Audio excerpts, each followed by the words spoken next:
Bueno, mi nombre es Julia Bo, soy residente de anestesiología del Hospital Castro Rendón y vamos a estar hablando de lo que es la anestesia durante el embarazo para cirugía no obstétrica. Partiendo de lo que es la incidencia durante el embarazo de cirugía no obstétrica, esta oscila entre el 0,5 al 2% y las causas de la misma se pueden dividir en dos, relacionadas al embarazo o no relacionadas al mismo. Las relacionadas al embarazo van a tener que ver con la incompetencia cervical, con patologías ováricas, con cirugía fetal, ¿sí? Las no relacionadas al embarazo vamos a tener dentro de las causas el abdomen agudo, entre ellas apendicitis y colecistitis, la más frecuente siendo apendicitis. Luego tenemos traumatismos maternos, que son las que tienen mayor causa de mortalidad materna, y cirugías mayores que no pueden ser diferidas, como cardíacas o de neurocirugía, ¿sí? Bien, entonces, durante las cirugías, el objetivo fundamental es mantener la seguridad del binomio materno-fetal, ¿sí? En lo que respecta a la seguridad materna, hay que adaptar las técnicas anestésicas a los cambios que se producen anatomofisiológicos, ¿no?, durante el embarazo. Y lo que respecta a la seguridad fetal, lo prioritario es evitar administrar fármacos teratógenos, ¿sí?, que puedan ser dañinos para el feto, y optimizar y mantener el flujo uteroplacentario, ¿sí?, y la oxigenación para minimizar la hipoxia en el feto y de esta manera también prevenir el parto prematuro. Entonces, los efectos de la intervención quirúrgica sobre la embarazada van a depender de la edad gestacional de la misma, del tipo y la gravedad de la intervención, ¿sí?, y del grado de alteración de la fisiología que tenga materno-fetal, ¿sí? Bien. El embarazo va a comportar una serie de cambios, ¿sí?, anatomofisiológicos en todos los aparatos y sistemas. Este gráfico es un resumen básicamente de las alteraciones que se producen, ¿sí? Lo que nos va a interesar más que nada durante el acto anestésico es los cambios, tanto en el sistema cardiovascular, donde vamos a ver que va a haber un aumento progresivo del gasto cardíaco, ¿sí?, del 30 al 50%, debido también a un aumento en el volumen sanguíneo, sí, que va a ser del 30%, y también un aumento en lo que es la frecuencia cardíaca, ¿sí? A su vez también, no está acá demostrado, pero hay una disminución de la resistencia vascular sistémica, más que nada debido a la placenta, ¿sí? La placenta es un circuito de alto flujo y de baja resistencia, lo que nos va a hacer, y lo que tenemos también que tener en cuenta en estas situaciones, el síndrome de hipotensión en decúbito supino que se produce en la embarazada por la compresión aortocava, ¿sí? Y nosotros en lo que es la anestesia tenemos que contemplar que se puede disminuir las compensaciones, ¿sí?, fisiológicas de la embarazada durante la anestesia, ¿sí? Lo evitamos con el desplazamiento hacia la izquierda del útero, ¿sí?, también administrando fluidoterapia y en el caso que sea necesario drogas vasoactivas, ¿sí? Otro de los cambios a nivel hematológico va a ser el aumento del volumen plasmático en un 30-50% y un aumento en menor medida de glóbulos rojos, que lo que va a hacer es va a dar lugar a una anemia fisiológica, ¿sí? Por eso tenemos que tener en cuenta que la reposición de pérdidas sanguíneas debe ser más precoz que en otros pacientes, ¿sí? A su vez también hay una disminución de la concentración de albúmina, así que va a tener también repercusión a nivel de la anestesia. Bien. Bueno, como decíamos, los cambios a nivel del sistema cardiovascular y hematológico.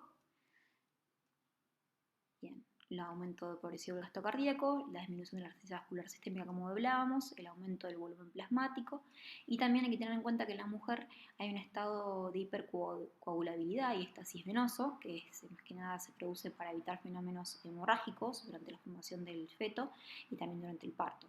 Esto lo que va a hacer es que haya un aumento de complicaciones tromboembólicas en 6 a 11 veces más, ¿sí?, que de otros pacientes. Entonces nosotros podemos considerar administrar profilaxis con heparina bajo peso molecular hasta el inicio de la ambulación, y también colocar durante la cirugía medias elásticas para prevenir estos episodios. Bueno, en el aparato respiratorio también hay alteraciones, va a haber un aumento del volumen minuto, un aumento del volumen corriente y la frecuencia respiratoria, con lo que vamos a ver que la inducción y la recuperación de la anestesia son más rápidas, ¿sí? Hay un aumento del consumo de oxígeno, pero a la vez hay una disminución de la capacidad visual funcional y del volumen de reserva respiratoria, producto de la elevación del diafragma que se produce para que se haga lugar, digamos, al útero, ¿sí? Entonces, estos cambios van a hacer que la gestante sea más susceptible a la hipoxia y a la hipercapnia, ¿sí?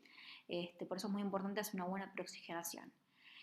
También en la embarazada las mucosas están ingurgitadas, ¿sí? Y hay un aumento del diámetro del tórax y de las mamas, lo que hace que la intubación pueda ser más dificultosa, ¿sí? Hay una incidencia de 7 veces mayor, ¿no? en intubaciones dificultosas. Por eso nosotros como anestesistas debemos prever esta situación, evitar intubaciones nasolaringeas que puedan llegar a tener aumentos, digamos, de sangrados, ¿sí?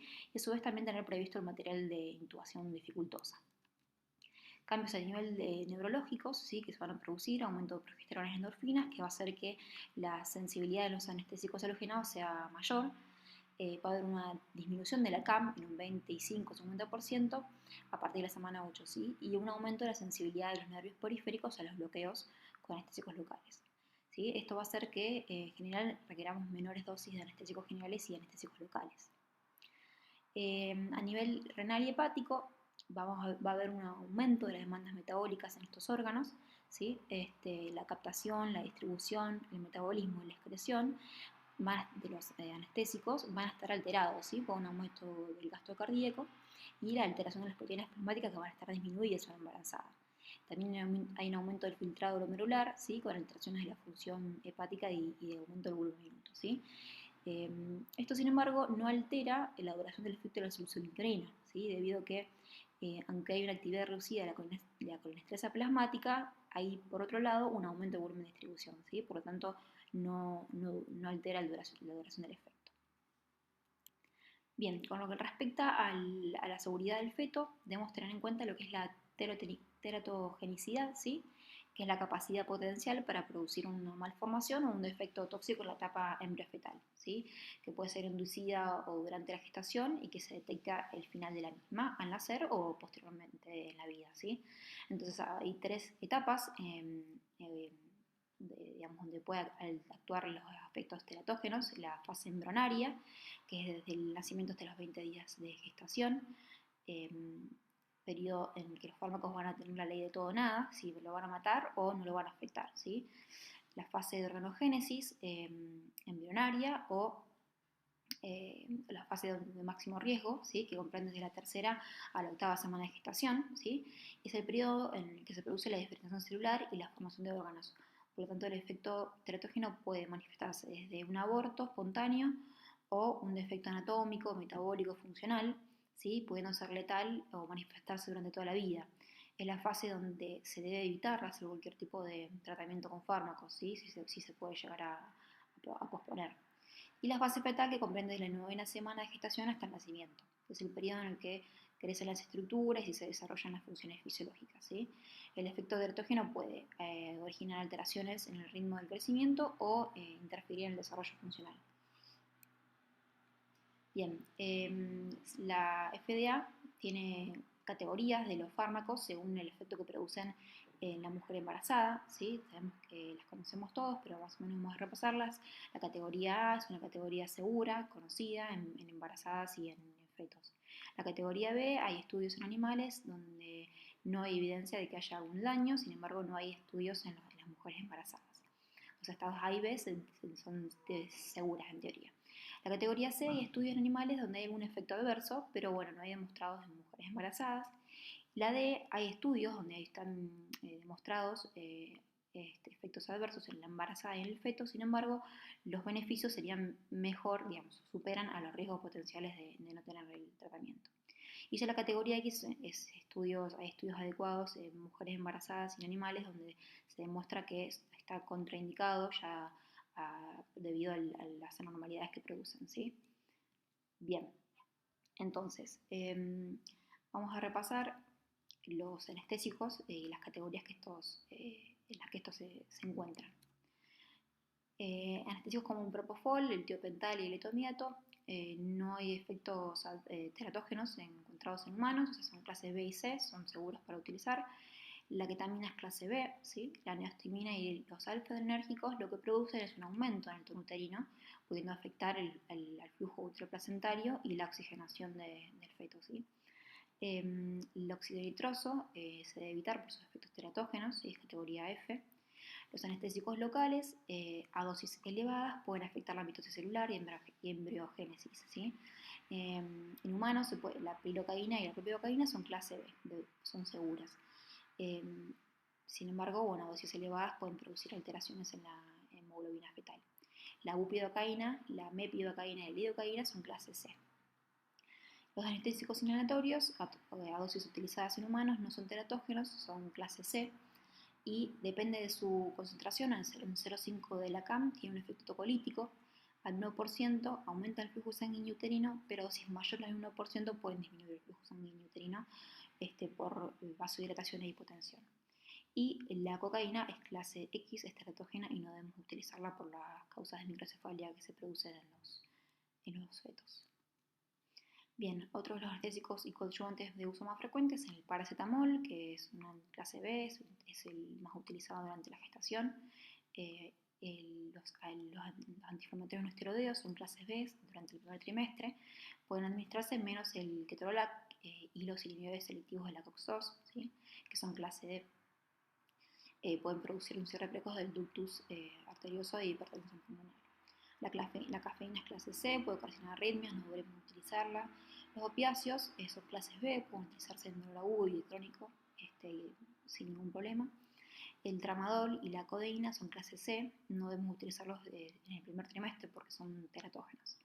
La meperidina clase C, pero no se recomienda su uso porque su metabolito, la norepinefrina, puede acumularse y ocasionar depresión respiratoria y hipoxia fetal. Los ansiolíticos, las benzodiazepinas, son clase D y no se recomiendan su uso crónico, ¿sí? Pero no hay evidencias de que una sola dosis puntual utilizada en la premedicación sean nocivas para el feto. Otros fármacos, el omeprazol y los antiserotoninérgicos se deben evitar durante el primer trimestre ya que hay falta de estudios. Bueno, obviamente las exploraciones radiológicas debemos evitarlas, pero obviamente siempre teniendo en cuenta su beneficio, digamos, ¿no? Los antibióticos como aminoglucósidos son potencialmente ototóxicos y nefrotóxicos, solo deben ser utilizados en casos de infecciones graves, ¿sí? También las tetraciclinas y el cloranfenicol están contraindicadas.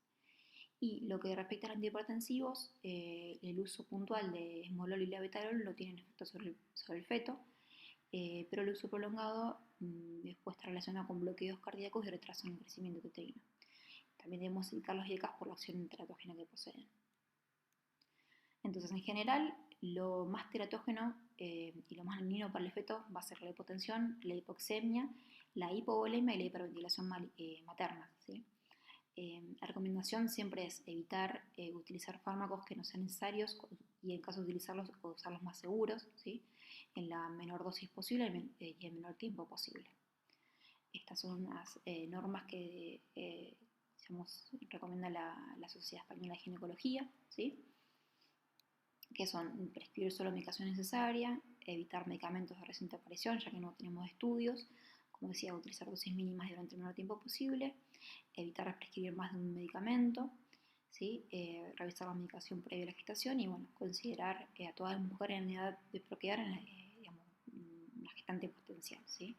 Evitar obviamente el alcohol y el tabaco. Bueno, otro de las medidas que tenemos que tener en cuenta es evitar el parto prematuro, ¿sí? Que se encuentra aumentado de mayor riesgo durante el tercer trimestre del embarazo, ¿sí? No se sabe si es por la propia cirugía o la manipulación del útero o la patología quirúrgica responsable la que aumenta el riesgo de parto prematuro. El momento óptimo de realizar la cirugía, cuando se pueda, es durante el segundo trimestre, debido a que el riesgo de parto prematuro es menor, ¿sí? Siempre hay que tener en cuenta de no utilizar fármacos tocolíticos profilácticamente, ¿sí? Excepto que sea necesario, solo cuando haya evidencias dinámica uterina y de dilatación cervical. Y siempre teniendo en cuenta los efectos secundarios que producen, que son el edema agudo de pulmón y el síndrome respiratorio agudo cuando se asocian con corticoides. Bien, y siempre que sea posible debemos monitorizar la dinámica uterina con un tocodinamómetro uterino y o ecodoppler en el intraoperatorio y postoperatorio, partir de la semana 18 y 20. ¿Sí? El seguimiento postoperatorio también va a ser necesario para prevenir y tratar lo antes posible cualquier amenaza de parto prematuro. La actuación entonces anestésica para prevenir el parto prematuro, como decíamos, es saber que durante el tercer trimestre va a ser el riesgo mayor, digamos, y siempre hay que tener en cuenta este riesgo en cirugías abdominopelvianas y cerclaje uterino. ¿Sí? Evitar, según riesgo-beneficio, los fármacos que puedan aumentar el tono uterino, como la ketamina, la anastrozolina, la acetilcolina y los alfa-adrenérgicos. ¿Sí? Controlar los factores que aumenten las contracciones uterinas, ¿sí? Es decir, a mayor tiempo quirúrgico y mayor manipulación uterina, mayor riesgo vamos a tener. La hipotensión y fiebre materna, la sobreedificación de anestésicos locales, el control del dolor postoperatorio, ya que a mayor dolor postoperatorio, mayor factor mayor aumento, digamos, de contracciones uterinas, ¿sí? Y prevenir el síndrome de hipotensión supina a partir de las 18 o 20 semanas de gestación por medio de lateralizar el útero hacia la izquierda, ¿sí? Desplazando el útero o poniendo una cuña en el costado derecho de la madre. ¿Sí? Bien, también debemos monitorizar la frecuencia cardíaca fetal y las contracciones que se pueden hacer a partir de la semana 20 con un ecodoppler. ¿Sí? Bueno, de nuevo el tratamiento colítico, que suele utilizarlo en caso de signos y síntomas de amenaza de parto. Y la monitorización operatoria fetal, que siempre es necesaria. ¿Sí? Bien, hay que tener en cuenta también que la anestesia general y los efectos y los anestésicos halogenados tienen efecto tocolítico, ¿sí? Disminuyen el tono en las contracciones uterinas y se debe administrar entre 0,5 a 1% de la CAM, ¿sí? Porque es la dosis en la que se recomienda, ¿sí? Y siempre tener en cuenta que la nitroglicerina en bolos endovenosos de 10 a 20 microgramos se puede utilizar para la fosfemeteína. Bueno. También es importante evitar la hipoxia y mantener el flujo sanguíneo, ¿sí? Ya que el mayor riesgo para el feto es la hipoxia. ¿Sí? El objetivo fundamental va a ser evitar la asfixia fetal, ¿sí? Manteniendo el flujo uteroplacentario y la oxigenación materna. Es fundamental entonces controlar la oxigenación materna, ¿sí? En periodos de hipoxemia. Los episodios de hipoxemia de corta duración, como decíamos, son bien tolerados, pero una hipoxemia prolongada importante va a producir una vasoconstricción uteroplacentaria, dando lugar a hipoxemia, acidosis y la probable muerte fetal. La hiperoxia no es peligrosa, contrariamente a lo que se dice, pero la hipercapnia materna sí, produce acidosis fetal directa y también va a conducir a una depresión miocárdica.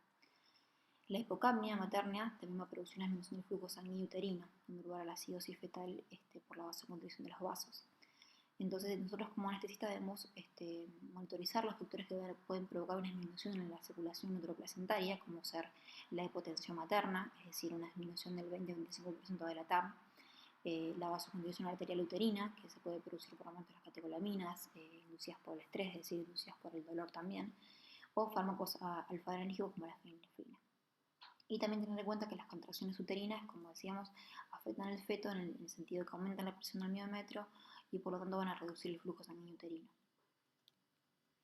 Entonces, también debemos tener en cuenta lo que es la monitorización materno-fetal, ¿sí? Que siempre debe incluir la presión arterial no invasiva, la frecuencia cardíaca, el electrocardiograma, el ental del CO2, la frecuencia respiratoria, la temperatura, la pulsoximetría, en ciertos casos el BIS, ¿sí? Si el tipo de cirugía lo requiere, se va a hacer una monitorización más invasiva. La monitorización de la frecuencia cardíaca fetal mediante el registro cardíaco tocográfico externo se ha mostrado que es útil en la identificación de episodios de hipoperfusión placentaria, pero también es conocida la falta de especificidad en detectar el sufrimiento fetal durante el parto, problemas que pueden agravarse intraoperatoriamente. Se puede también registrar o monitorizar la frecuencia cardíaca fetal por medio de ecografía, ¿sí? La disminución de la misma entre de 120 a 160 latidos por minuto puede significar la hipoxemia, la hipotermia o que haya sido producida por fármacos o anestésicos. Si la frecuencia disminuye por debajo de 80 latidos por minuto, el gasto cardíaco fetal sabemos que depende de la frecuencia cardíaca, por lo tanto va a estar en peligro el feto necesitando su reanimación, ¿sí? En el caso de que caiga por debajo de 60. Bien, la actividad uterina también puede ser monitorizada por un tocodinamómetro externo, perioperatoriamente, según algunos autores, o al final de la intervención, donde ya es obligatorio eh, su monitorización. Bien, estos son algunos de las consideraciones anestésicas antes de las 24 semanas de gestación, recomendadas por la ASA, donde dice que hay que posponer la cirugía hasta el segundo trimestre o posparto si es posible. Siempre tiene que haber una evaluación preoperatoria, asesorar a la paciente antes de la operación, contarle todos los riesgos, ¿sí? Eh, monitorizar y mantener la oxigenación, el dióxido de carbono, la remotación y la glicemia, como decimos, y utilizar anestesia regional para aliviar el dolor postoperatorio siempre que sea posible. Siempre registrar las frecuencias cardíacas fetales antes y después del procedimiento. El durante también puede ser considerado. Bien, después de la semana 24 de gestación, eh, las recomendaciones son posponer también la cirugía hasta el parto si es posible. Eh, como decíamos anteriormente, asesorar a la paciente, consultar a la obstetra, ¿sí? Y comentar el uso perioperatorio de autocolisis en el caso que sea necesario. eh, a recordar el uso de profilaxis de respiración debido al aumento de intubaciones dificultosas en las embarazadas, ¿sí? Mantener el desplazamiento hacia la izquierda del útero para disminuir la compresión aortocava, ¿sí? Monitorizar y mantener la oxigenación, el dióxido normal, esto como todo, como siempre, ¿sí? Y considerar la monitorización de la frecuencia cardíaca fetal intraoperatoriamente. Luego de la semana 24 de gestación no hay diferencias en el empleo de una técnica general o regional de anestesia, ¿sí? Eso es lo que recomienda la ASA. Y bueno, siempre con monitorizar las contracciones uterinas y la frecuencia cardíaca fetal postoperatoriamente. Bien, entonces los principios generales en la anestesia en la mujer embarazada es conocer los cambios anatómicos y fisiológicos del embarazo, mantener un adecuado flujo sanguíneo uteroplacentario, ¿sí? Evitar y tratar la hipotensión, evitar la compresión aortocava, ¿sí? Seleccionar las técnicas y fármacos que tengan una seguridad acreditada, ¿sí? Emplear cuando se pueda anestesia regional y, bueno, recordar que ningún fármaco ha sido demostrado teratogeno en humanos, ningún fármaco anestésico. Prever vigilancia fetal con monitorización externa de la frecuencia cardíaca fetal y monitorizar la actividad uterina cuando sea posible, ¿sí? Y hacer los adecuados ajustes perioperatorios en la técnica en función de los resultados que tengamos. Bueno, esto ha sido todo. Gracias.